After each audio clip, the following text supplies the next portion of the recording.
those they were either cats or dogs, and one this girl was putting makeup on to make herself look invisible. Yeah, it's called Nate's I was like, okay, that's not suspicious. I posted way worse I mean, than that. I've been reporting for quite some time twice. now. The first time I've done a couple of releases for the second bands, time, which I just recently got my band the past couple of was years. I would say it's been just kind of like a passion project of mine that I've only recently kind of started to take a little bit more seriously and put a little bit more. I mean, those are pretty broad stroke things. Somebody, and it's somebody reported me. That's pretty much what we've been doing. We've been shooting the shit here at my place. Been laying down tracks, with all the protests and as soon as we get everything laid down, I'll go ahead and take care of the edits, take care of the mixing, the mastering, and then from there it's just good to go.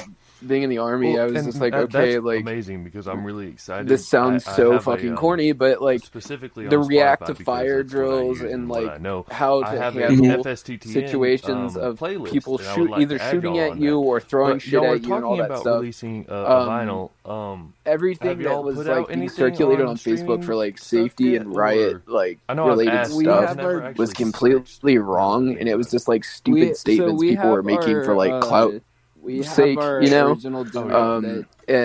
Like me and my just threw out there, my Marine buddy, people, hey, we Parker, have music. Both posted very like lengthy statuses about like, and we how to handle being shot at, what to use for like first aid improvisation, but it's like. It's not like improvisation, 100% something that we were comfortable with. How to Spotify like, handle it when somebody does throw tear gas at you. How to handle it? Maybe you can't touch a tear gas grenade. That will definitely be put on to streaming platforms for sure. And lets it get hot because like the gas disperse. I don't know. And all that. So I don't know about the other guys, but.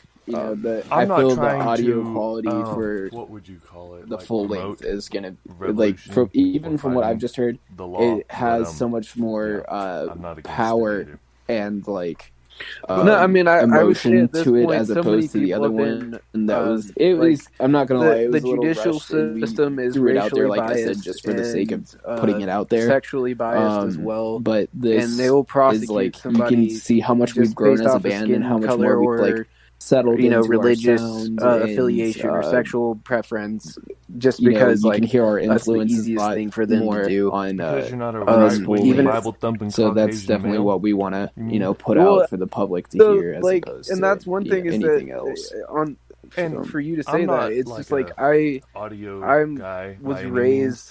Having talked to very Christian and very in a very conservative household, but I never really understood my parents' ideology because I thought, certain things that they said and did were a little kind of, not normal. Nowadays. So to play times, like how they looked at other people that weren't Baptist, like they pretty much looked at anybody that wasn't Baptist as social media and the internet another religion all on its own, and like I was not to take it seriously at all, and like I cannot believe them, even though they are also Christians, like a Methodist or something like that. That they aren't Christians because they don't practice the Baptist side of the faith. I'm also not qualified to give such recommendations. Anyway, I've heard the exact same sentiment from a lot of other pretty Christian, male, more even though I'm like very socially more versed people. Progressive, if that's even I'm the correct way to say it. Politics. I mean, I still in regards in to God, and putting out music, their reasoning totally makes sense. Just because I'm not a Bible thumping asshole, and like like you were saying, people's attention spans are so short nowadays that you want to be putting out as much material as quickly as possible without sacrifice. You don't want to sacrifice their own decisions, and they do as they please, and just so that you stay top of mind. You want to keep putting out material so at a pretty decent pace. That way you don't get left behind. The police have been overstepping. I mean, I've seen this too harshly from a few bands people back of color home because I grew up in a pretty tight-knit scene back home. Part of the and I've seen a bunch of other local bands that kind of fall into the trap. That's just my opinion, but they keep the total stereotypical big things coming soon band where they're just like teasing stuff, but it takes them a hot minute to put it out. But then when they put it out, it doesn't get received as they expected, just because people aren't playing guitar. So I can totally see that there's a lot of truth in that. We got to a little bit of a discussion, and it's also kind of like a bit of a game with regards to how quickly we want to put stuff out, and like how you're good on the quality you want to put into it, because I mean, if you're good, you're good, and you can put out quality stuff really quickly. But that takes time to develop, and that's something somebody will get hurt if you want to keep playing that game. Experiment with. If that's something that we I'm want talking to to you. Taking the route gonna get hurt. of that. I don't know how clear I was. I feel like I started to ramble a little bit, but that's nice too. Yeah, I feel like probably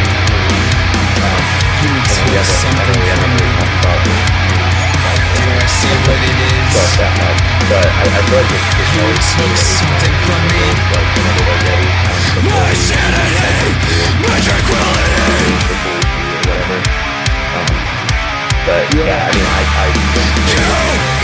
fucking coward. To put out stuff like you can't live with it. So I had to. You fucking coward! How dare you? You took my life. A life worth sharing.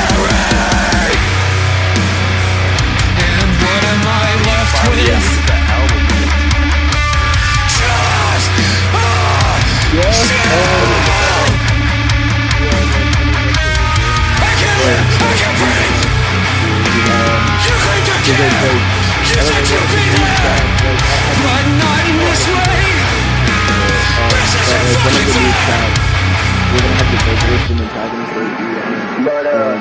Antagonist debut is my favorite thing all fucking time. There's no place to Crocker is just such an outstanding dude. You know, even when hardcore metalcore was just kind of like the scene kid popularity back in the early and mid 2000s, you know, that one was talking about animal rights and, women's rights and all this other stuff. You know, and they've always been a very socially progressive band, and they've always been very outstanding people, even when they took their hiatus from like 2015 to 2018 and they decided to come back and start releasing more music and start working on a whole nother album. You know, it's just they've been such outstanding and like legendary people to me. So when we get the vocal, or when we get Sam Crocker's stuff back, we're probably gonna try to throw something together and you know, either put it out as a single first or you know, something, because I don't know. It's just I that's the one person that's influenced me the most in regards to hardcore, and that's the one person who like I look up to on like a music level every day. So like if and when I get the chance to put that out, I'm going to, because like I feel like my stuff in the song is good enough, and I feel like the track that we sent him is good enough. So if and when he's done, we'll throw that out there. But obviously we're gonna have to get like some sort of promo stuff done, or maybe do a music video for it or something, just to release it as a single, because I feel like this song with him on it is definitely gonna be our best song overall. Yeah, I agree. It's definitely one of my favorites. I can't wait to hear it, man. That's another reason I really want to hear. I listen to Spotify all the time at work, and I would just love to have y'all on my daily mixes also.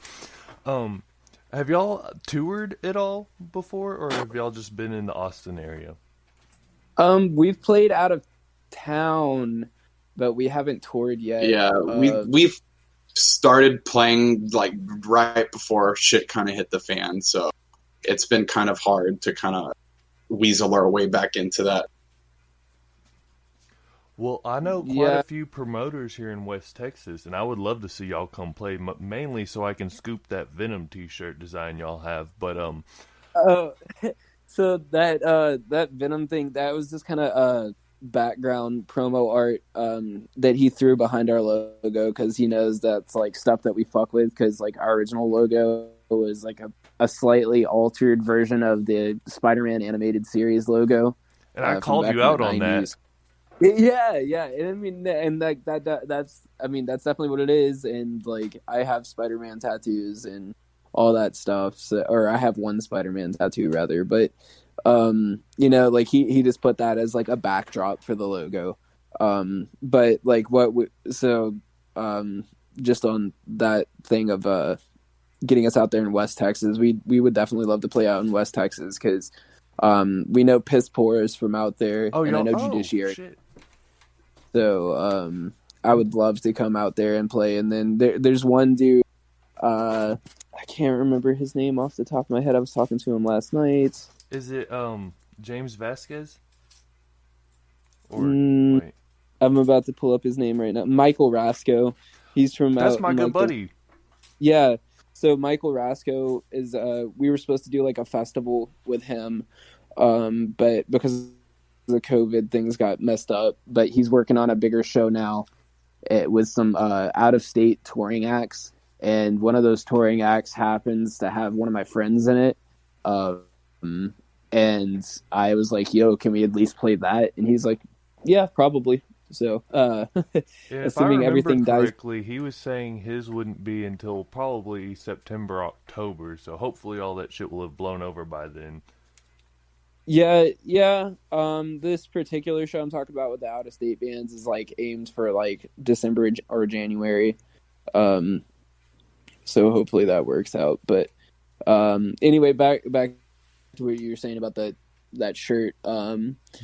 Yeah, we planned on taking that logo, and then our bass player Kristen, who's been like our fill-in bass player and our like merch person in regards to like designing stuff.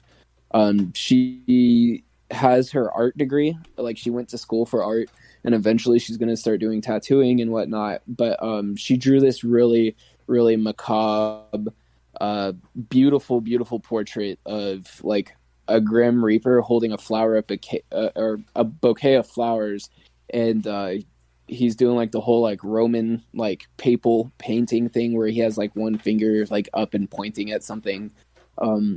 So we're gonna take that like deathcore version of our logo and put it across the chest, and then we're gonna put like her painting of death with the bouquet of flowers and like a gradient white and black background on the back of the t-shirt. And then we have another one that our friend Kyle Rhoda made for us, and it's like Carrie from I can't remember.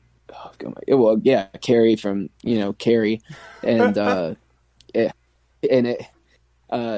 has like her covered in blood, and it has like this kind of weird kind of looking like chiseled stone look surrounding her, and then it says Belligerence on the stomach, and then it has like a whole bunch of like skulls, and then on the back it says it's going to say Travis County Suicide on it. So I don't know, I'm really excited for the new merch designs, and as soon as we get the vectorized version of the other logo and the portrait of death, and I already got a merch company lined up that I'm gonna email and send all this stuff to, so we can get it made as soon as possible. That's awesome, man. I can't wait to catch y'all. I wish I could make it out to Austin or whatever, and I don't know when y'all will be playing shows there, but if y'all come to West Texas, I will be there. I love going to shows in Lubbock. That's the scene that I grew up in, and I've seen a lot of shows there, and I've been working with a lot of the newer promoters there, so anything I can do to help, I'll get with them, because that's awesome. You talk with Michael. That's a really cool dude. I want to see him prosper, you know what I mean? Sorry, I got corgis and they're very excited. I gotta.